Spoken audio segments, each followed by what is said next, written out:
तो हम लोगों ने पिछले आर्टिकल में एजियोट्रोपिक सॉल्यूशन को पढ़ा था और एजियोट्रोपिक सॉल्यूशन के साथ साथ मैंने मेम्ब्रेन को भी पढ़ा था। आज हमारा आर्टिकल है विसरण और विसरण के साथ ही एक रिलेटेड आर्टिकल है परासरण। तो आज हम विसरण और परासरण को पढ़ने वाले हैं, जिनमें से विसरण को स्टार्ट करते हैं। अगर मैं विसरण को स्टार्ट कर देता हूं तो सबसे पहले जरूरी है इस बात को पहचान लेना कि विसरण होता क्या है या विसरण शब्द का अर्थ क्या है। तो जब कोई एक केमिकल किसी दूसरे केमिकल में घुलने लगे या दूसरे केमिकल में फैलने लगे, मिलने लगे, हम इस घटना को कहते हैं कि पहला केमिकल दूसरे केमिकल पर विसरित होता चला जा रहा है। पहले केमिकल का किसी दूसरे केमिकल पर विसरित हो जाना कहलाता है विसरण। अब क्योंकि सॉल्यूशन चैप्टर है तो हम जो विसरण है वो किसी सॉल्यूशन पर पढ़ेंगे। विसरण का अध्ययन किसी सॉल्यूशन के बेसिस पर होगा। तो हम अपने आर्टिकल को स्टार्ट करते हैं यहां से कि विसरण जो है वो किसी सॉल्यूशन में किस प्रकार से होता है, आखिर विलेय और विलायक के मध्य सॉल्यूशन किस प्रकार से रहता है, विसरण किस प्रकार से रहता है, इस चीज को चेक करना स्टार्ट कर देते हैं। तो देखिए हम इसको एक एग्जाम्पल के थ्रू देखते हैं, विसरण उसी में से समझ में आने वाला है। तो मैंने क्या कर दिया है, एक पात्र ले लिया है और उस पात्र में मैंने एक निश्चित ऊंचाई तक विलायक को भर रखा है। विलायक का मतलब होता है, आप चाहे तो इसमें कोई भी द्रव पदार्थ ले सकते हैं और जनरली अगर आपको इस बात को समझना है आप इसमें जल को ले सकते हैं। तो मैंने भी ऐसा मान लिया है कि मैंने विलायक अर्थात जल को ले रखा है। जल को मैंने किसी एक लेवल तक भर रखा है। अब मैं इसमें कोई विलेय पदार्थ मिलाऊंगा, जो विलेय पदार्थ इस जल में घुलेगा। अब अगर इस जल में घुलेगा कोई विलेय पदार्थ तो मुझे कोई विलेय पदार्थ ध्यान देने चाहिए। एक जनरली अगर मैं देखता हूं कलर के बेसिस पर तो मेरे यहां एक विलेय पदार्थ आता है, सोल्यूट आता है पोटेशियम परमैंगनेट। पोटेशियम परमैंगनेट कहते हैं, इसे लाल दवा के नाम से भी जाना जाता है। डार्क ब्राउन कलर का अगर देखा जाए तो इसके क्रिस्टल होते हैं, सॉलिड स्टेट में होता है। अगर मैं उस सॉलिड डार्क ब्राउन कलर के क्रिस्टल को इस जल में डालता हूं तो मैं देखता क्या हूं, सबसे पहले जो क्रिस्टल है दानेदार पदार्थ केमेनोफोर है वो पात्र की तली पर आकर बैठ जाता है। और जब पात्र की तली पर आकर बैठ जाता है और इसके बाद हम अगर उसको माइक्रोस्कोप से चेक करें तो मैं क्या देखता हूं, जल के जो पार्टिकल द्रव की ऊपरी सतह पर भी है या कहीं पर भी अवेलेबल है, वे द्रव के पार्टिकल या जल के पार्टिकल धीरे धीरे गति करते हुए आते हैं और गति करते हुए आकर तली पर पड़े पोटेशियम परमैंगनेट के पार्टिकल से टकराते हैं। और जब पोटेशियम परमैंगनेट के पार्टिकल से टकराते हैं तो पोटेशियम परमैंगनेट का जो बड़ा पार्टिकल होता है, जैसे ही जल का पार्टिकल इस पोटेशियम परमैंगनेट के पार्टिकल से आकर टकराया, इस पे स्ट्राइक किया, पोटेशियम परमैंगनेट का एक बड़ा पार्टिकल छोटे छोटे पार्टिकल्स में डिवाइड हो जाता है। एक बड़ा पार्टिकल जल के अणु के टकराने के बाद छोटे छोटे पार्टिकल्स में डिवाइड हो जाता है। अब ये छोटे छोटे पार्टिकल देखो, सबसे पहले अगर मैं बात कर लेता हूं तो कणों का विगमन क्या रहा, कणों के गति करने की दिशा क्या रही कि विलायक अर्थात जल के पार्टिकल विलेय के कण पर गए और उससे टकराए। अगर मुझसे पूछता है कि विसरण क्रिया में पदार्थ के कणों की गति की दिशा क्या होगी तो मैं अभी के लिए बताऊंगा कि विलायक पदार्थ के छोटे छोटे कण थे, जो जल के छोटे छोटे कण थे, वो विलेय पदार्थ अर्थात पोटेशियम परमैंगनेट के पास गए और पोटेशियम परमैंगनेट पर टकराए। तो जल के कणों का विगमन पोटेशियम परमैंगनेट के कण की ओर हुआ। जैसे ही जल का पार्टिकल पोटेशियम परमैंगनेट के कण से टकराया, पोटेशियम परमैंगनेट का कण एनर्जी पाकर कई छोटे छोटे टुकड़ों में टूट गया। अब ये छोटे छोटे टुकड़े केवल पात्र की तली पर ही रहने वाले नहीं है भाई। जब तक कण का आकार बड़ा था, वजन ज्यादा था, द्रव्यमान ज्यादा था, द्रव्यमान ज्यादा होने के कारण ये पार्टिकल पात्र की सतह पर या पात्र की निचली सतह पर बैठे थे। लेकिन जैसे ही जल का अणु टकराया, पदार्थ के बड़ा कण छोटे छोटे पार्टिकल्स में डिवाइड हुआ। अब इन छोटे छोटे कणों का जो वजन है, द्रव्यमान है, यह भी कम होगा। अगर पदार्थ के छोटे छोटे कणों का द्रव्यमान कम होगा या पोटेशियम परमैंगनेट के कणों का द्रव्यमान कम होगा, ये अब जल में तैरने भी लगेंगे। और जल में तैरते हुए ये जो पार्टिकल अभी नीचे थे, बड़े आकार के थे, अब जल के कणों से टकराने के कारण छोटे छोटे आकारों में डिवाइड हो गए हैं। अब ये छोटे आकार में डिवाइड होने के कारण बर्तन की तली पर नहीं बल्कि बर्तन पर भरे द्रव में ऊपर की ओर उठना स्टार्ट कर देते हैं। अब अगर मैं कणों के विगमन की दिशा देखता हूं तो विलेय के कण जल की ओर जा रहे हैं, अर्थात विलायक की ओर जा रहे हैं। जस्ट 2 सेकंड पहले जब विलेय पदार्थ का कण का आकार बड़ा था, विलायक के कण विलेय पर आकर टकराते थे, लेकिन अब क्योंकि आकार छोटा है विलेय पदार्थ के कणों का, विलेय के कण विलायक की ओर जा रहे हैं, और यह अभिगमन विलेय के कण को विलायक की ओर जाना, विलायक के कण का विलेय की ओर जाना, यह जो कणों के अभिगमन की दिशा है यह लगातार चलती रहती है।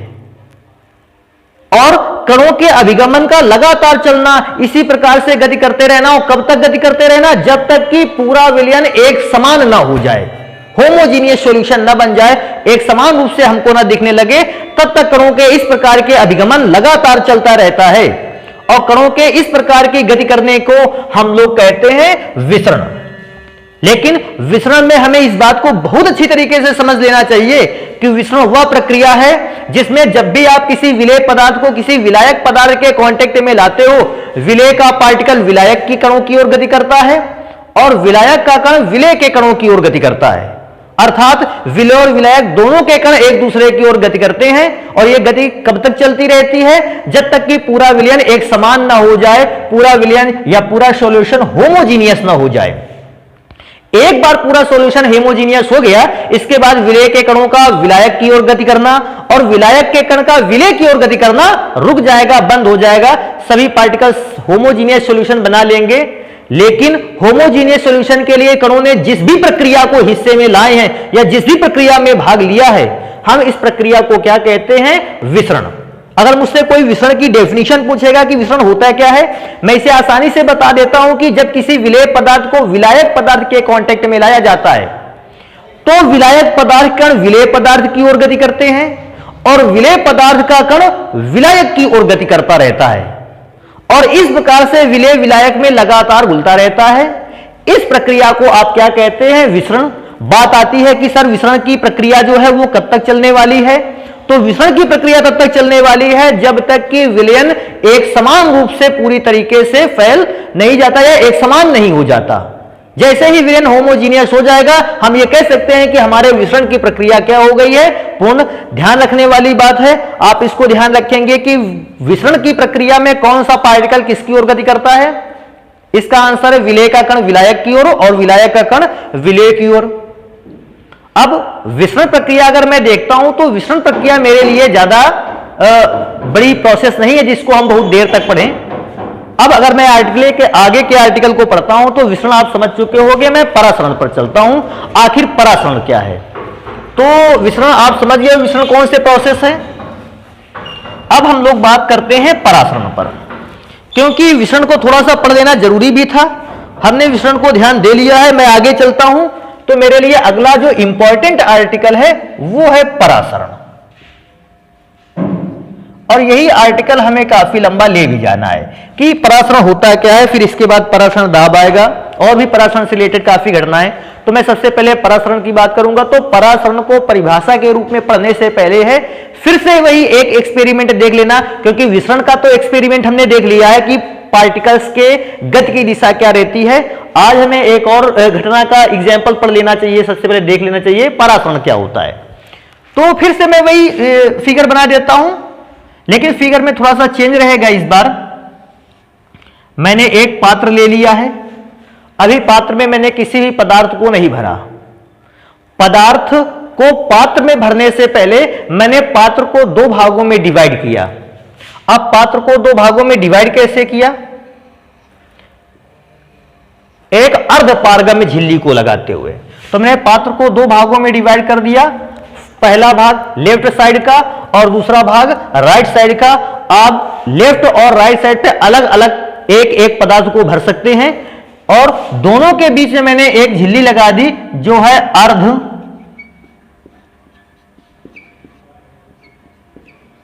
पारगम्य झिल्ली, सेमी परमेबल मेम्ब्रेन। अब अर्धपारगम्य झिल्ली को भरने के बाद लगाने के बाद अब मैं क्या करूंगा?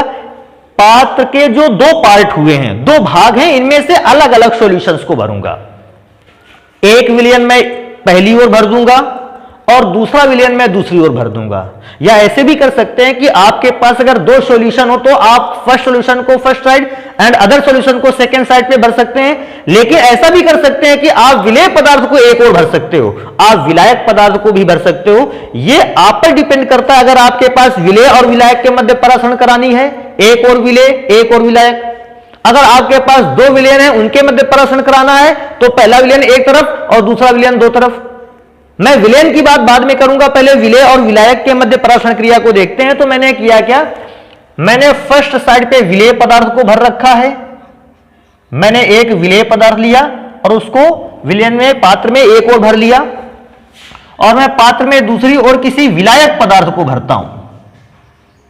आप लगभग सभी लोग जानते हो कि विलेय और विलायक में से अगर ध्यान दिया जाए तो विलायक पदार्थ के कणों का आकार छोटा होता है, स्मॉल साइज में होते हैं।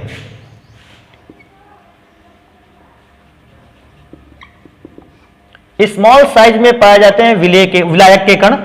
और उसकी अपेक्षा अगर देखा जाए तो विलेय के कणों का आकार अपेक्षाकृत थोड़ा सा बड़ा होता है। तो मैंने एक और विलेय को भर रखा है जिनके कणों का आकार अपेक्षाकृत थोड़ा सा बड़ा है, और मैंने दूसरी ओर भर रखा है विलायक पदार्थ को। और मैं इस बात को जानता हूं कि विलायक पदार्थ के कणों का आकार कैसा होता है, बहुत ही छोटा होता है। अब सेमी परमेबल मेम्ब्रेन अर्थात अर्धपारगम झिल्ली का कार्य क्या होता था, मैंने पिछले लेक्चर में ही पढ़ा था। अर्धपारगम झिल्ली वे झिल्लियां होती हैं जो अपने अंदर से बहुत ही छोटे पार्टिकल्स को तो जाने देती हैं, लेकिन अपने अंदर से थोड़े से ही बड़े पार्टिकल को जाने नहीं देती हैं, या आधे पार्टिकल्स को जाने देती हैं और आधे पार्टिकल को जाने नहीं देती हैं। अर्धपारगम झिल्ली कहते थे, क्योंकि मैंने दोनों के बीच में अर्धपारगम झिल्ली को लगा रखा है। आप समझ सकते हो अर्धपारगम झिल्ली जो है वो एक प्रकार की, जिसको मैं छन्नी कह रहा था, झिल्ली के छिद्रों का आकार बहुत छोटा होता है। क्योंकि झिल्ली के छिद्रों का आकार बहुत छोटा है, विलेय के कणों का आकार बड़ा होने के कारण विलेय का कोई भी पार्टिकल विलायक की ओर नहीं जा सकता। विलेय का कोई भी पार्टिकल विलायक की ओर जाने वाला नहीं है। लेकिन क्योंकि विलायक पदार्थ के कणों का आकार बहुत छोटा होता है, विलायक पदार्थ के कण अर्धपारगम्य झिल्ली को पार करते हुए विलेय की ओर आ सकते हैं। तो विलायक के कण अर्धपारगम्य झिल्ली को पार करके किसकी ओर आ सकते हैं, विलेय की ओर आ सकते हैं। जैसे ही विलायक के पार्टिकल अर्धपारगम्य झिल्ली को पार करके विलेय की ओर आएंगे, इस वाले हिस्से पर विलेय और विलायक दोनों आपस में मिलने लगेंगे। क्योंकि इस वाले हिस्से में विलेय और विलायक दोनों आपस में मिलने लगेंगे, यहां पर एक विलयन बनकर तैयार होने लगेगा। लेकिन क्योंकि विलेय का कोई भी पार्टिकल उस ओर नहीं जा सकता, उस ओर केवल कौन सा पदार्थ रहेगा, विलायक। यह प्रक्रिया जैसे ही लगातार चलती रहेगी, लगातार चलती रहती है। आप इस बात को ध्यान दोगे कि विलायक पदार्थ के कण क्योंकि विलेय की ओर आना स्टार्ट हो गए हैं, विलायक पदार्थ के स्तर में धीरे धीरे कमी आने लगती है, या विलायक पदार्थ की मात्रा धीरे धीरे घटने लगती है। और जितनी मात्रा विलायक पदार्थ घटती है, विलयन की उतनी ही मात्रा बढ़ने लगती है। ध्यान रखिएगा, अगर विलायक पदार्थ विलेय की ओर आ गया है, इसका मतलब है विलायक पदार्थ और विलेय पदार्थ दोनों इस हिस्से में हैं। और जब विलायक और विलेय दोनों इस हिस्से में होते हैं तो हम उसको क्या कहते हैं, विलयन। तो हम कहेंगे कि विलायक का हिस्सा लगातार घटता रहेगा, या विलायक की मात्रा घटती रहेगी, और धीरे धीरे विलेय पदार्थ की मात्रा या विलयन की मात्रा में लगातार ग्रोथ होती रहेगी, बढ़ोतरी होती रहेगी। इस दशा में विलेय और विलायक के मध्य जो भी प्रक्रिया ने हिस्सा लिया है, इस प्रक्रिया को कहते हैं परासरण। अगर मैं इस बात को, परासरण को अगर मैं डेफिनेशन के तौर पर बताना चाहूं, बड़ी आसानी से बताया जा सकता है। देखिए, मैं जो चीजें बोलता हूं आप उसको समझेंगे। क्या कहता है, जब किसी विलेय पदार्थ को और विलायक पदार्थ को किसी अर्धपारगम्य झिल्ली द्वारा पृथक कर दिया जाता है। पृथक का मतलब अलग अलग। जब किसी विलेय पदार्थ और विलायक पदार्थ को किसी अर्धपारगम्य झिल्ली द्वारा पृथक कर दिया जाता है, तो विलेय का कण का आकार बड़ा होने के कारण कोई भी कण अर्धपारगम्य झिल्ली को पार करते हुए विलायक की ओर नहीं जा पाता है, परंतु विलायक के कणों का आकार छोटा होने के कारण विलायक के कण विलेय पदार्थ की ओर आते रहते हैं, अर्धपारगम्य झिल्ली को पार करते हुए, और विलयन का निर्माण करते रहते हैं। अतः विलायक और विलेय के मध्य में होने वाली इस प्रक्रिया को हम क्या कहते हैं, परासरण। अब परासरण पर एक चीज और जान लेनी चाहिए, जैसे हमने विसरण की बात की थी, विसरण की प्रोसेस कब तक चलता है, तो आपने बताया था विसरण का प्रोसेस तब तक चलता है जब तक कि विलयन होमोजीनियस एक समान ना हो जाए। अब परासरण का प्रोसेस कब चलता है, तो बेटा परासरण का प्रोसेस भी ऐसा ही लगभग कुछ होता है। परासरण का भी प्रोसेस लगातार तब तक चलता रहता है जब तक कि दाएं हिस्से में भरे विलयन या विलायक का सांद्रता बाएं हिस्से में भरे विलयन की सांद्रता के बराबर ना हो जाए। बाएं हिस्से में भरे पदार्थ की सांद्रता और दाएं हिस्से में भरे पदार्थ की सांद्रता जब इक्वल हो जाएगी, आपस में बराबर हो जाएगी, तभी परासरण क्रिया अपने आप रुक सकती है, नहीं तो परासरण क्रिया निरंतर लगातार चलती रहती है। मैं इसको दोबारा से रिपीट कर देता हूं कि परासरण क्रिया तब तक चलती है जब तक पात्र में बाईं ओर भरे पदार्थ और पात्र में दाईं ओर भरे पदार्थ की सांद्रताएं आपस में समान नहीं हो सकती हैं, नहीं हो जाती हैं, तब तक परासरण की प्रक्रिया लगातार चलती रहती है। तो यह परासरण की प्रक्रिया मैंने देखी एक विलेय पदार्थ और एक विलायक पदार्थ के बीच में। तो विलेय और विलायक के मध्य में तो परासरण क्रिया को हमने पढ़ लिया। अब इसी परासरण क्रिया को एक और नए माध्यम में पढ़ते हैं कि अगर बाई चांस हमारे पास दो अलग अलग सॉल्यूशन हो, मेरे पास विलेय से मतलब नहीं, मेरे पास विलायक से मतलब नहीं, लेकिन मेरे पास अब दो प्रकार के सॉल्यूशन हैं या दो सॉल्यूशन हैं, एक सॉल्यूशन या एक विलयन गाढ़ा है और एक विलयन उतना ज्यादा गाढ़ा नहीं है, या दूसरे शब्दों में ऐसा कह सकते हैं कि दूसरा विलयन पतला है। क्योंकि विलयन गाढ़ा होता है, हम ऐसे विलयनों को सांद्र विलयन के नाम से जानते हैं, कंसंट्रेटेड सॉल्यूशन, और जो विलयन पतला होता है या ज्यादा गाढ़ा नहीं होता उसे हम तन विलयन के नाम से जानते हैं। तो अगर मेरे पास एक सांद्र विलयन है, एक तन विलयन है, तो उस पर परासरण प्रक्रिया कैसे होती है इस चीज को भी चेक करते हैं। तो मैंने प्रोसेस में कोई भी चेंज लगभग नहीं किया है। मैंने एक पात्र को रखा और उस पात्र को एक अर्ध पारगम्य झिल्ली के थ्रू दो अलग अलग पार्ट में डिवाइड कर दिया है।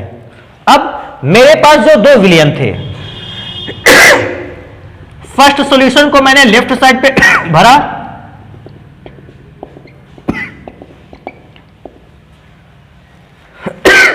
और सेकेंड सॉल्यूशन को मैंने राइट साइड पे भर लिया है। ये मेरे लिए पहली ओर भरा हुआ विलयन फर्स्ट है, विलयन फर्स्ट सॉल्यूशन, एंड जो दूसरी ओर भरा है ये मेरे लिए विलयन 2 है या दूसरा विलयन है। ध्यान रखिएगा ये प्रोसेस, परासरण का प्रोसेस केवल विलेय और विलायक के ही मध्य नहीं होता, बल्कि परासरण का प्रोसेस दो विलयनों के मध्य भी हो सकता है। बशर्ते ध्यान रखने वाली बात है कि दो विलयनों के मध्य परासरण तभी हो सकता है जब एक विलयन अपेक्षाकृत ज्यादा सांद्र हो और दूसरे विलयन की अपेक्षाकृत सांद्रता कम हो। अगर दोनों सॉल्यूशन की सांद्रताएं कंसंट्रेशन आपस में इक्वल हैं, सांद्रताएं आपस में बराबर हैं, तो उनके मध्य परासरण होने वाला नहीं है। दो विलयन जिनकी सांद्रताएं आपस में बराबर होंगी उनके मध्य परासरण प्रक्रिया क्यों नहीं होगी? क्योंकि जितना गाढ़ा पार्टिकल इधर है उतना ही गाढ़ा पार्टिकल दूसरी ओर है, अर्थात एक और भरे पार्टिकल का साइज दूसरे और भरे पार्टिकल के साइज के बराबर है। तो अगर पार जाएंगे तो दोनों पार्टिकल एक दूसरे को अर्धपारगम्य झिल्ली को पार करते हुए दूसरी ओर चले जाएंगे, और अगर पार नहीं जाएंगे तो दोनों विलयन के पार्टिकल नहीं जा पाएंगे। इसलिए पार्टिकल हमें ऐसा ध्यान रखना है कि एक ही विलयन के पार्टिकल दूसरी ओर जाएं, तो मुझे एक विलयन गाढ़ा ले लेना होगा और एक विलयन ऐसा लेना होगा जिसकी सांद्रता या गाढ़ापन अपेक्षाकृत कम है। मैं थोड़ी देर के लिए अगर मान लेता हूं तो मैंने फर्स्ट विलयन जो है वो कंसंट्रेटेड लिया है। कंसंट्रेटेड का मतलब ये ज्यादा सांद्र है, ज्यादा गाढ़ा है, इसकी सांद्रता अधिक है। और मैंने जो दूसरा सॉल्यूशन लिया है ये डाइल्यूटेड है। डाइल्यूटेड का मतलब क्या होता है? तन विलयन है, गाढ़ापन कम है, सांद्रता कम है। मैंने ऐसे दो विलयनों को एक दूसरे से पृथक किया। अब जो विलयन तन होता है अर्थात ये गाढ़ा नहीं है, इसके कणों का आकार अपेक्षाकृत छोटा ही होता है, और जो विलयन गाढ़ा होता है इसके कणों का आकार अपेक्षाकृत कैसा होता है? बड़ा होता है। अगर मैंने दोनों सॉल्यूशन को अर्धपारगम्य झिल्ली से पृथक करके रखा है, क्योंकि मैं जानता हूं डायलेटेड सॉल्यूशन के पार्टिकल का साइज छोटा होता है, डाइल्यूट सॉल्यूशन के पार्टिकल आकार में अपेक्षाकृत छोटे होते हैं, ये अर्धपारगम्य झिल्ली को पार करके फर्स्ट विलयन की ओर आ सकते हैं। तो मैं कुछ लाइनें बना देता हूं जिससे आपको अंदाजा लगता रहेगा। सेकेंड सॉल्यूशन के पार्टिकल छोटे कणों के आकार के कारण सेकेंड सॉल्यूशन के पार्टिकल फर्स्ट सॉल्यूशन में धीरे धीरे आते रहते हैं, लेकिन क्योंकि पहला विलयन कंसंट्रेटेड है, सांद्र है, गाढ़ा है, पार्टिकल का साइज बड़ा है, ये पार्टिकल या फर्स्ट विलयन के पार्टिकल जो है वो दूसरे विलयन की ओर जा नहीं सकते। मैं क्या देखता हूं, केवल एक ही टाइप का पार्टिकल सेकंड सॉल्यूशन के फर्स्ट सॉल्यूशन पे आ सकते हैं, लेकिन फर्स्ट सॉल्यूशन का पार्टिकल सेकंड सॉल्यूशन की ओर नहीं जा सकता। मैं इसको देखते ही समझ गया इस बात को कि यह परासरण क्रिया है, क्योंकि परासरण क्रिया में पार्टिकल का जो अभिगमन का डायरेक्शन होता है, पार्टिकल के जो गति करने की दिशा होती है, वो केवल एक ही होती है। एक ही पदार्थ का पार्टिकल दूसरी ओर जा सकता है, दूसरी ओर का पार्टिकल पहली ओर नहीं आ सकता। मैं इसको देखते ही समझ गया कि यह कौन सी प्रक्रिया है, परासरण, बशर्ते यह परासरण प्रक्रिया दो विलयन के मध्य है। अब मैं परासरण की प्रक्रिया को अगर दो सॉल्यूशंस के लिए भी डिफाइन करना होगा, इसको परिभाषित करना होगा, मैं कर दूंगा। कैसे? जब किसी अर्धपारगम्य झिल्ली द्वारा दो विलयनों को एक दूसरे से पृथक किया जाता है, तो यह पाया जाता है कि उनमें से जो तनु विलयन है उसके कण अर्धपारगम्य झिल्ली को पार करते हुए सांद्र विलयन की तो ओर आ जाते हैं, लेकिन सांद्र विलयन का कोई भी कण अर्धपारगम्य झिल्ली को पार करते हुए तनु विलयन की ओर नहीं जा पाता है। तनु विलयन और सांद्र विलयन के मध्य होने वाली इस प्रक्रिया को हम क्या कहते हैं? परासरण। परासरण बहुत ध्यान देने योग्य है कि कौन सा पार्टिकल किस डायरेक्शन में आ सकता है। अगर मैं पार्टिकल के अभिगमन की दिशा को लिखना स्टार्ट करूं, तो मैं यहां देखता हूं कि परासरण प्रोसेस में जो कणों का अभिगमन था या जो कण की गति की दिशा थी वो क्या थी। तो एक सॉल्यूशन के लिए कण की गति की दिशा क्या होती है? आपने देखा तन विलयन का पार्टिकल सांद्र विलयन की ओर आ सकता था, तो मैंने लिखा तन विलयन का पार्टिकल, तन विलयन सांद्र विलयन की ओर गति कर सकता है। मुझे केवल पार्टिकल की दिशा बतानी है, मैंने बताया तनु विलयन सांद्र विलयन की ओर गति करता है लेकिन सांद्र विलयन कभी भी तनु विलयन की ओर गति नहीं करता है। अगर मैं इस पे दूसरे नंबर पे, ये तो सॉल्यूशंस के लिए हो गया कि दो सॉल्यूशन अगर भर दिए जाएं तो तनु विलयन का पार्टिकल सांद्र विलयन की ओर गति करता है। हां, एक और इंपॉर्टेंट चीज ये है कि कब तक गति करता है। आखिर तनु विलयन का पार्टिकल लगातार सांद्र की ओर आता रहेगा, कितनी देर आता रहेगा? तो बेटा इसका जवाब है तनु विलयन का पार्टिकल सांद्र विलयन की ओर तब तक आता रहेगा जब तक कि अर्धपारगम्य झिल्ली के दोनों ओर भरे विलयनों की सांद्रताएं आपस में बराबर नहीं हो जाती। जिस समय दोनों ओर भरे विलयनों की सांद्रताएं आपस में बराबर हो जाएंगी, परासरण क्रिया उसी जगह पर रुक जाएगी। तो परासरण क्रिया तब तक चलेगी जब तक अर्धपारगम्य झिल्ली के दोनों ओर उपस्थित विलयनों की सांद्रताएं आपस में बराबर नहीं हो जाती। तो यह तो परासरण क्रिया का हो गया कि कब तक चलती है। मुझे विलयन के लिए तो मैंने लिख लिया कणों की गति की दिशा, लेकिन मैंने अभी आपको याद होगा जस्ट 2 मिनट पहले मैंने एक और विलेय को भरा था, एक और विलायक को भरा था। उसमें कणों की गति की दिशा क्या थी? आप याद करिए, मैंने कणों की गति की दिशा क्या बताई थी? मैंने कहा था विलायक के कणों का आकार छोटा होता है, इसलिए विलायक का कण हमेशा किस ओर आता है? विलेय की ओर। तो विलेय और विलायक को एक दूसरे से अगर पृथक किया जाता है तो विलायक के कणों की गति, विलायक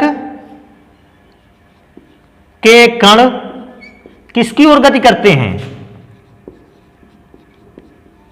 विलेय की ओर गति करते हैं, विलेय की ओर गति करते हैं, विलेय की ओर गति करते हैं। तो मुझे कम से कम ज्यादा चीजें ना पता हो तो मुझे इतनी चीजें तो पता होनी चाहिए कि पार्टिकल जो है वो किस डायरेक्शन में लगातार जाएगा, क्योंकि पार्टिकल के गति की दिशा ही परासरण के विषय में एक अच्छा नॉलेज दे सकती है। अगर आपको यह नहीं पता कि पार्टिकल किस डायरेक्शन में जाएगा तो परासरण प्रक्रिया फिर आपके लिए कठिन रहने वाली है। अब आता है कि सर क्या हमारे यहां या हमारे घरेलू प्रयोग में क्या परासरण प्रक्रिया कहीं हो पाती है, या कोई ऐसा माध्यम है जिसमें हम घरेलू माध्यम में परासरण प्रक्रिया को देखते हैं? तो बेटा इसका आंसर है कि आप बहुत सारी ऐसी जगह हैं जहां आप परासरण प्रक्रिया को लगातार देखते रहते हैं। मैं उनमें से एक आधी स्थितियों को बताता हूं, सारी स्थितियों को तो नहीं बता सकते, लेकिन एक आधी स्थितियों को बताते हैं। आप इस बात को भी चेक कर सकते हैं। देखो, आप अंडे को जानते होंगे। आप क्या करिए, 2 अंडों को लीजिए और दोनों को हाइड्रोक्लोरिक एसिड में डाल दीजिए। अब हाइड्रोक्लोरिक एसिड में डालने से होता क्या है, अंडों का जो कवर होता है, वो जो कैल्शियम का आवरण है वो निकल जाएगा। अब जो कैल्शियम का आवरण निकल गया दोनों को, मैंने दो पात्र ले लिए, मैंने दोनों पात्रों में कैल्शियम का आवरण निकल जाने के बाद जो अंडे हैं उनको भर दिया, यहां पर भी भर दिया, यहां पर भी भर दिया। अभी दोनों का साइज सेम लगभग बना लेते हैं, पूरा मेजरमेंट के हिसाब से सेम है लगभग साइज। अब मैंने क्या कर रखा है, एक में मैंने केवल जल को भर दिया है, और जल में अगर आप चाहे तो थोड़ा सा नमक मिला सकते हैं, क्योंकि जल में थोड़ा सा NaCl मिला लिया है। इस हिसाब से अगर देखा जाए तो जल में अगर कुछ अमाउंट में NaCl मिलाया जाए तो जो जल का सॉल्यूशन है ये डाइल्यूटेड है, तन विलयन है, और अंडे के अंदर जो प्रोटीन सॉल्यूशन भरा हुआ है ये कंसंट्रेटेड सॉल्यूशन है। मैं यहां छोटा सा CONC लिखे देता हूं, कंसंट्रेटेड सॉल्यूशन रहेगा। अब मैं दूसरे पात्र में क्या करता हूं कि इसमें मैं चीनी का गाढ़ा घोल भर देता हूं। मैंने चीनी का गाढ़ा घोल बनाया और इस पे भर दिया ऊपर तक। अगर मैं चीनी का गाढ़ा घोल भर देता हूं तो मेरे हिसाब से चीनी का गाढ़ा घोल का मतलब C12H22O11 with water, this is concentrated solution. अगर ये गाढ़ा विलयन है और मैं इसके अंडे के अंदर भरे हुए प्रोटीन सॉल्यूशन से इसकी तुलना करता हूं तो जो चीनी का घोल है ये ज्यादा गाढ़ा है, कंसंट्रेटेड है, और अपेक्षाकृत अंडे के अंदर भरा सॉल्यूशन कैसा हो जाएगा, डाइल्यूटेड। देखिए ध्यान रखिएगा, कोई भी सॉल्यूशन डाइल्यूटेड या कंसंट्रेटेड आप तब बता सकते हो जब आपके पास दो प्रकार के सॉल्यूशन हो। मेरे पास दो प्रकार के सॉल्यूशन थे, NaCl और अंडे के अंदर भरा जो प्रोटीन सॉल्यूशन होता है उसमें से प्रोटीन का सॉल्यूशन गाढ़ा था, NaCl का सॉल्यूशन हल्का था, पतला था, डाइल्यूट बना गया। लेकिन जब मैंने चीनी का गाढ़ा घोल बना दिया, किससे, एल्बुमिन से भी ज्यादा गाढ़ा घोल बना दिया, तो अंडे के अंदर का प्रोटीन मैंने डाइल्यूट सॉल्यूशन माना और चीनी का घोल मैंने गाढ़ा सॉल्यूशन माना। अब अगर मैं इस सॉल्यूशन पर या इस जगह पर परासरण की बात करता हूं, आप खुद समझते हो इस चीज को, क्योंकि NaCl का डाइल्यूट सॉल्यूशन है, जल का नमक के साथ तन विलयन है। आपने लिखा है तन विलयन के कण कहां की ओर जाते हैं, सांद्र विलयन के कण की ओर। तो जो नमक के पार्टिकल या नमक का सॉल्यूशन है उसके कण अंडे की इस झिल्ली को पार करते हुए जो अर्ध पारगम्य झिल्ली का कार्य करती है, इसको पार करते हुए अधिक सांद्र विलयन की ओर आने लगेगी, अर्थात जो सॉल्यूशन है वो अंडे के अंदर प्रवेश करने लगेगा। और जब सॉल्यूशन अंडे के अंदर प्रवेश करने लगेगा तो अंडा क्या हो जाएगा, फूल जाएगा। और अंडा जैसे ही फूलने लगा मैं समझ गया कि दोनों के मध्य कौन सी प्रोसेस हो रही है, परासरण। अब मैं सेम इसी चीज को देखता हूं शुगर सॉल्यूशन के साथ। शुगर सॉल्यूशन के साथ क्या है, अब शुगर सॉल्यूशन मैंने इतना ज्यादा गाढ़ा बनाया है कि शुगर सॉल्यूशन जो है वो कंसंट्रेटेड सॉल्यूशन है, सांद्र विलयन है, सांद्र विलयन है, और जो अंडे के अंदर प्रोटीन सॉल्यूशन भरा है वो तन विलयन है, और जो अंडे का वो छिलका पतला होता है वो कार्य करेगा अर्ध पारगम्य झिल्ली का। अब क्योंकि अंदर का सॉल्यूशन तनु है और बाहर का सांद्र है, तो तन विलयन का पार्टिकल जो है वो धीरे धीरे कहां जाने लगेगा, सांद्र में। अंडे के अंदर बड़ा प्रोटीन सॉल्यूशन धीरे धीरे बाहर आने लगेगा अर्ध पारगम्य झिल्ली को पार करते हुए। क्योंकि अंडे का सॉल्यूशन बाहर आने लगेगा तो अंडे के अंदर सॉल्यूशन कैसा हो जाएगा, कम, और यहां पर जो अंडा होगा इसका आकार थोड़ा सा कैसा हो जाएगा, सिकुड़ जाएगा और छोटा भी हो जाएगा। तो मैंने अंडे पर ही दोनों प्रकार से परासरण को पढ़ा है, एक बार तब जब अंडे के अंदर का प्रोटीन सॉल्यूशन कंसंट्रेटेड या सांद्र था, और दूसरी बार तब जब ये अंदर का भरा प्रोटीन सॉल्यूशन जो था वो तन विलयन की तरह व्यवहार करता था। इसके अलावा भी बहुत सारे ऐसे सॉल्यूशन, ऐसे केसेस हैं जिसमें आप परासरण को पढ़ सकते हो। लेकिन परासरण में अभी हम लोग डिफिनीशन के साथ साथ इतना ही रखते हैं, और आगे अब चेक करते हैं कि परासरण से रिलेटेड घटनाएं कौन कौन सी है अपने यहां। तो मेरा अंदाजा है कि आप परासरण को समझ गए होंगे। आप विलयन के लिए भी परासरण को समझ लें, आप विलेय और विलायक के मध्य में होने वाले परासरण को भी समझ लें, क्योंकि दोनों प्रकार के प्रोसेस अपने यहां प्रयोग में आते हैं। अब परासरण से ही एक रिलेटेड और आर्टिकल है अपने यहां जो बहुत ज्यादा पूछा जाता है, हालांकि मैं उसको पूरा लिखाने वाला नहीं हूं, लेकिन मैं बता देता हूं। कहता है कि हमने विसरण को भी पढ़ा, हमने परासरण को भी पढ़ा, अगर मुझे विसरण और प्रसरण दोनों की गणनाएं करनी हो या विसरण और प्रसरण दोनों को पढ़ना हो, तो हम ये कैसे जाने कि दोनों में डिफरेंस क्या क्या होता है? आखिर विसरण किसको कहते हैं और प्रसरण किसको कहते हैं, या इन दोनों में डिफरेंसेस क्या होते हैं? हम कैसे पहचाने कि जो विलेय और विलायक के मध्य प्रोसेस हो रहा है या जो एक सॉल्यूशन और दूसरे सॉल्यूशन के मध्य में प्रोसीजर हो रहा है, ये प्रसरण की श्रेणी में जाएगा कि इसे विसरण कहा जाएगा? तो मैं विसरण और प्रसरण के बीच में कुछ डिफरेंसेस को देख लेता हूं, जिससे हमें विसरण और प्रसरण को पहचानने में कोई प्रॉब्लम नहीं होगी। तो विसरण और प्रसरण में कुछ डिफरेंस देखते हैं। हालांकि ये विसरण और जो प्रसरण का डिफरेंस है, डिफ्यूजन और ऑस्मोसिस के बीच का जो डिफरेंस है, ये काफी ज्यादा इंपॉर्टेंट है, आप इसको ध्यान रखिए। मैं एक एक नंबर बता दूंगा आपको कि विसरण और प्रसरण में क्या डिफरेंस होता है। अब अगर आप विसरण की बात करते हो तो आपने विसरण प्रक्रिया में एक चीज को ध्यान दिया होगा। विसरण प्रोसेस को कराने में जब हम पोटेशियम परमैंगनेट के पार्टिकल को जल पे घोल रहे थे, विसरण प्रोसेस करा रहे थे, आपने किसी भी प्रकार की झिल्ली का प्रयोग नहीं किया है। तो आप विसरण में पहली बात लिख सकते हो कि आपने किसी भी प्रकार की झिल्ली का प्रयोग नहीं किया है। तो विसरण एक ऐसा प्रोसेस है जिसको पूर्ण कराने में किसी भी प्रकार की झिल्ली का कोई प्रयोग नहीं होता। लेकिन जब मैंने प्रसरण को देखा, आपने जैसे ही प्रसरण को पढ़ना स्टार्ट किया था, मैंने पात्र को दो भागों में एक झिल्ली के थ्रू डिवाइड किया था। वो झिल्ली कौन सी थी? अर्धपारगम्य झिल्ली। इसका मतलब प्रसरण प्रोसेस को कराने के लिए अर्धपारगम्य झिल्ली की आवश्यकता होती है। तो मुझे यहां बताना पड़ेगी कि प्रसरण अगर आपको प्रोसेस करानी है तो आपके पास अर्धपारगम्य झिल्ली होनी चाहिए, क्योंकि अर्धपारगम्य झिल्ली का प्रयोग प्रसरण प्रोसेस में होता है। तो आप ये डिफरेंस सबसे पहले याद रखोगे। विसरण प्रोसेस में अर्धपारगम्य झिल्ली का कोई कार्य नहीं, जबकि प्रसरण प्रोसेस में अर्धपारगम्य झिल्ली का कार्य होता है। मैं अगर सेकंड नंबर पे चेक करता हूं, अगर मैं सेकंड नंबर के डिफरेंस को दोनों को चेक करता हूं, बहुत ही इंपॉर्टेंट चीज है। अब बात आती है कि पार्टिकल का गति करने की दिशा।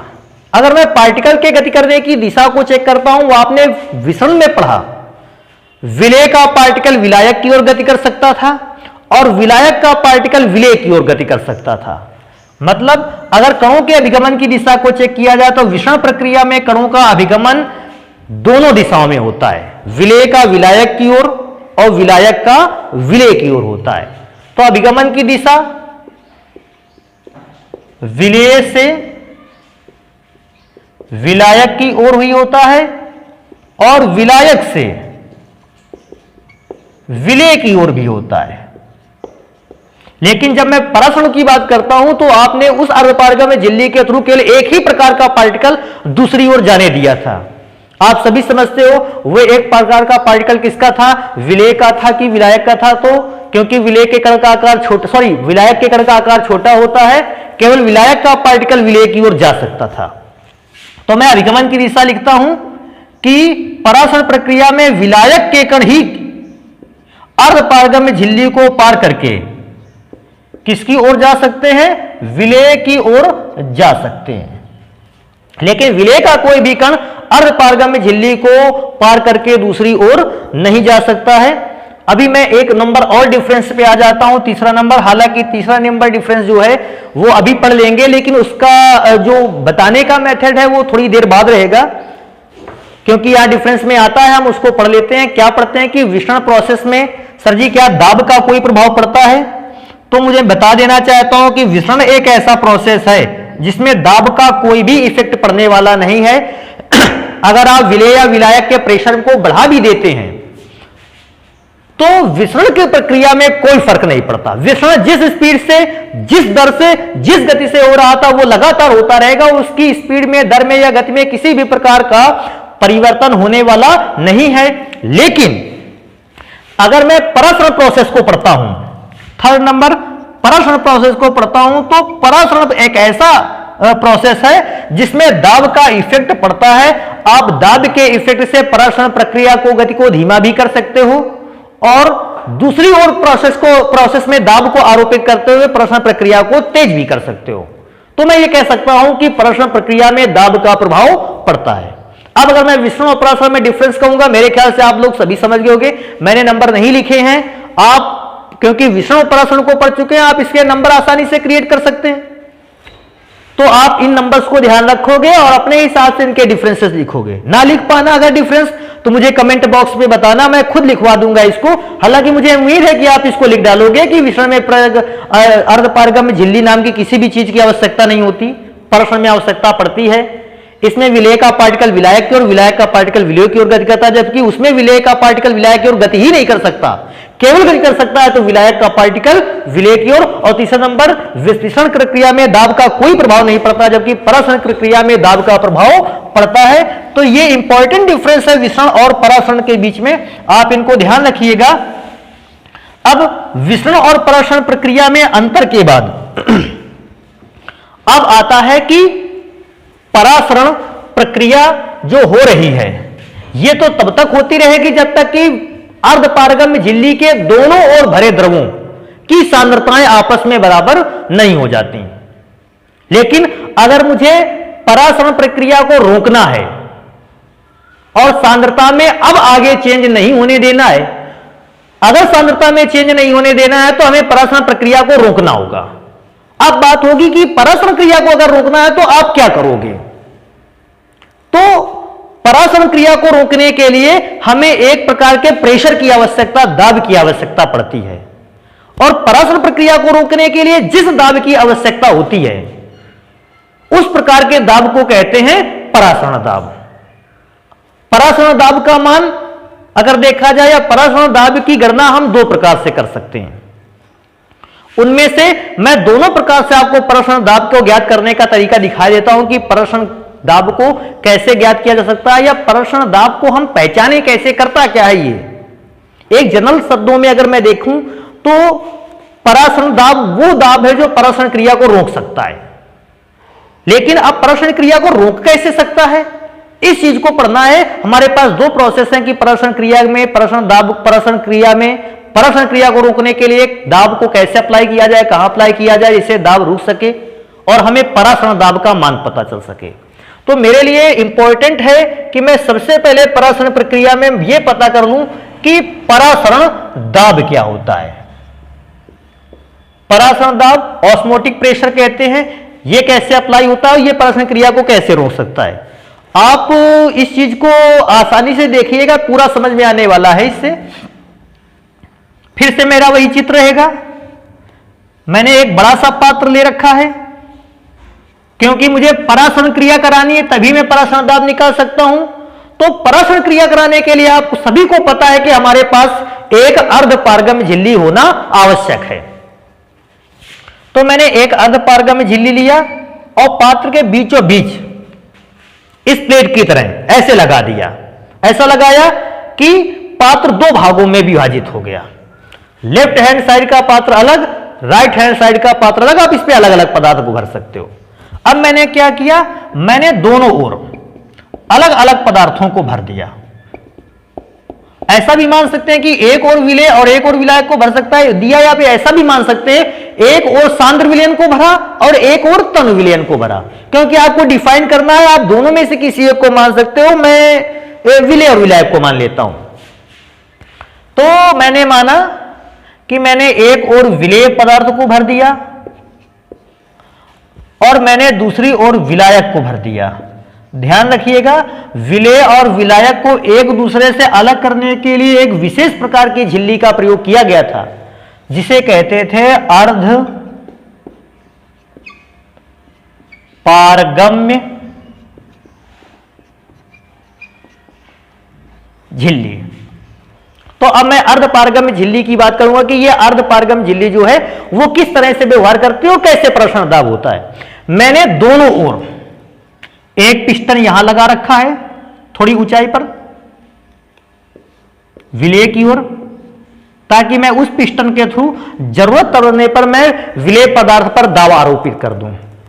और मैंने एक और पिस्टन लगा रखा है सेम जस्ट उसी हाइट पर, लेकिन वो विलायक की ओर, कि अगर मुझे जरूरत पड़ी तो मैं एक प्रेशर जो है वो विलायक पर भी अप्लाई कर दूंगा।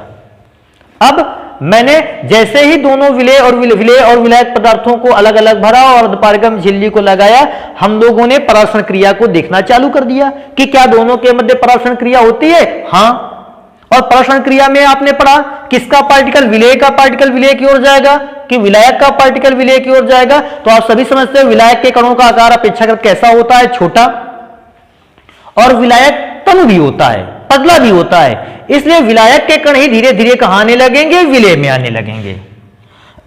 तो मैं बना देता हूं कुछ फिगर की विलायक के पार्टिकल एरो के सिंबल से किसकी ओर आने लगे, विलेय की ओर आने लगे। आप सभी को इस बात को पता है या आप जानते होंगे, अगर विलायक के पार्टिकल धीरे धीरे विलेय की ओर आने लगे, आप क्या समझते हो, विलायक का पार्टिकल विलेय की ओर आएगा तो विलायक के स्तर में या विलायक की मात्रा में धीरे धीरे क्या होने लगेगी, कमी। क्यों कमी होने लगेगी, क्योंकि विलायक का पार्टिकल तो विलेय की ओर आते जा रहे हैं। तो विलायक का पार्टिकल का साइज या विलायक का जो स्तर है वो लगातार घटने लगेगा, और क्योंकि विलायक के पार्टिकल विलेय की ओर आ गए हैं, विलेय का स्तर लगातार क्या होने लगेगा, बढ़ने लगेगा। जैसे ही विलायक का पार्टिकल गति करता है, विलायक का स्तर घटता है और विलेय का स्तर बढ़ता है। आप इस बात को समझ गए हैं कि विलेय और विलायक के मध्य में परासरण क्रिया प्रारंभ हो गई है। लेकिन अब क्योंकि मुझे परासरण क्रिया को रोकना है, अब हमें इस पर कोई एक प्रेशर अप्लाई करना होगा। अब आप देखकर इस चीज को बताओगे कि प्रेशर कहां अप्लाई होगा। पहले मैं उधर वाले पर, पहले मैं सेकंड पिस्टन पर प्रेशर लगा के देख लेता हूं, फिर मैं फर्स्ट पिस्टन पर प्रेशर लगाऊंगा और देखूंगा कि सहायता से कि क्या होता है। अगर मैं सेकंड पिस्टन की सहायता से दाब को लगाऊंगा और पिस्टन नीचे आकर विलायक के पार्टिकल को तेजी से दबाएगा नीचे की ओर, आप सभी समझते हो कि विलायक का पार्टिकल तेजी से विलेय की ओर आने लगेगा। और जब तेजी से आने लगेगा तो अब आप बताओगे कि विलेय पार्टिकल की ओर अगर तेजी से आने लगे हैं पार्टिकल, परासरण क्रिया धीमी हुई या तीव्र गति से होने लगी। तो इसका आंसर है, क्योंकि हमने प्रेशर विलायक पर लगाया है, विलायक के पार्टिकल तेजी से विलेय की ओर आएंगे और परासरण क्रिया की स्पीड बढ़ जाएगी। लेकिन अभी क्या है, हमें तो परासरण क्रिया रोकनी थी। मैंने सेकेंड पिस्टन को पर प्रेशर लगाना बंद कर दिया। अब हम देखते हैं फर्स्ट पिस्टन पर प्रेशर को अप्लाई करने से क्या मिलता है। अब मैंने फर्स्ट पिस्टन पर प्रेशर लगाया, पिस्टन नीचे आ गया। अभी सोचो, मैं अगर कम प्रेशर लगाता हूं, मैंने प्रेशर लगाना स्टार्ट, कम प्रेशर लगाया तो विलायक के पार्टिकल धीरे धीरे विलेय की ओर आते रहेंगे। मैं और थोड़ा सा दाब ज्यादा लगा दूंगा। मैं जब दाब ज्यादा लगा दूंगा तो यहां प्रेशर पड़ने की वजह से विलायक के पार्टिकल विलेय की ओर आना धीमी कर देंगे या धीमी गति से आने लगेंगे। क्योंकि धीमी गति से अभी भी विलायक का पार्टिकल विलेय की ओर आ रहा है, मैं फर्स्ट पिस्टन से के द्वारा और दाब लगाऊंगा। और बेटा हम लोग कितना ये दाब बढ़ाएंगे, धीरे धीरे करके मैं लगातार प्रेशर को बढ़ाता रहूंगा। कब तक, जब तक कि विलायक का पार्टिकल विलेय की ओर आ रहा है। यह प्रेशर लगातार बढ़ता जाएगा। एक समय ऐसा आएगा जब हम प्रेशर की इतनी अमाउंट लगा देंगे कि विलायक को कोई भी पार्टिकल विलेय की ओर नहीं आ पा रहा है। जब इतना प्रेशर लग जाएगा कि विलायक का पार्टिकल विलेय की ओर आना रुक जाएगा, हम समझ गए कि अब विलेय और विलायक के मध्य में परासरण क्रिया रुक गई है। उस समय विलेय पदार्थ पर जितना दाब आरोपित किया गया होगा पिस्टन की सहायता से, उस दाब की मात्रा को ही क्या कहा जाता है, परासरण दाब। तो आपने देखा कि परासरण दाब कब हमें प्राप्त हुआ, जब हमने विलेय और विलायक के मध्य की परासरण क्रिया को क्या कर दिया, रोक दिया। अब विलेय और विलायक के मध्य में अगर परासरण क्रिया को रोकना है तो प्रेशर किस पर लगाना होगा, विलायक पर लगाना होगा कि विलेय पर। तो आप समझ गए, आपको विलायक पर किसी भी प्रकार का प्रेशर अप्लाई नहीं करना है। अगर आपको प्रेशर लगाना ही है, कम मात्रा में या ज्यादा मात्रा में, आप प्रेशर कहां पर लगाओगे, विलेय पदार्थ पर। और जैसे ही विलेय पदार्थ पर प्रेशर लगाना स्टार्ट करोगे, आप इस बात का अनुभव करोगे कि विलेय और विलायक के मध्य में जो परासरण क्रिया हो रही थी उसकी स्पीड धीमी पड़ गई है। क्योंकि धीमी पड़ गई है, आप विलेय पर लगातार प्रेशर अप्लाई करते रहोगे, बढ़ाते रहोगे प्रेशर की अमाउंट, और प्रेशर की अमाउंट को तब तक बढ़ाते रहना है, इंक्रीज करते रहना है, जब तक कि विलायक का पार्टिकल विलेय की ओर आना बंद ना कर दे। जैसे ही प्रेशर की एक अमाउंट पर विलायक का पार्टिकल विलेय की ओर आना बंद कर देता है, हम प्रेशर की उस अमाउंट को कहते हैं परासरण दाब। अब ये तो परासरण दाब को एक्सपेरिमेंटल तरीके से हम लोगों ने सीख लिया, क्योंकि परासरण दाब को अगर आपने एक्सपेरिमेंटल तरीके से सीख लिया है, ये आपके लिए ज्यादा इंपॉर्टेंट रहने वाला है।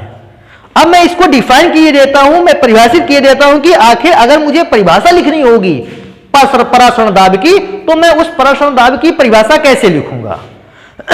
तो आप ध्यान से देखिएगा परासरण दाब की परिभाषा को कैसे लिख सकते हैं। जैसा जैसा किया है हम लोगों ने वैसा ही करते रहे, लिखते रहेंगे। ध्यान देने वाली बात है कि विलायक पर मुझे क्योंकि प्रेशर नहीं लगाना है, मैं विलायक की ओर रखे पिस्टन को मिटा देता हूं कि विलायक पर क्योंकि मुझे प्रेशर नहीं लगा, पिस्टन से कोई अर्थ नहीं, मुझे प्रेशर केवल कहां लगाना है, विलेय पर। मैं उसके पिस्टन को बनाए रखूंगा, फर्स्ट पिस्टन बना रहेगा ताकि इस पर विलेय पदार्थ पर दाब आरोपित होता रहे। तो मैं डिफिनीशन स्टार्ट करता हूं। देखो कैसे, सबसे पहले तो यह बताना पड़ेगा आपने अर्धपारगम झिल्ली के द्वारा किया क्या, तो मैं उसको बताऊंगा। यदि किसी विलेय और विलायक को किसी अर्धपारगम्य झिल्ली के द्वारा पृथक कर दिया जाए तो विलेय और विलायक के मध्य एक परासरण क्रिया क्या हो जाती है, प्रारंभ हो जाती है। अतः विलेय और विलायक के मध्य होने वाली परासरण क्रिया को रोकने के लिए विलेय पदार्थ पर जितना दाब आरोपित किया जाता है परासरण दाब कहलाता है।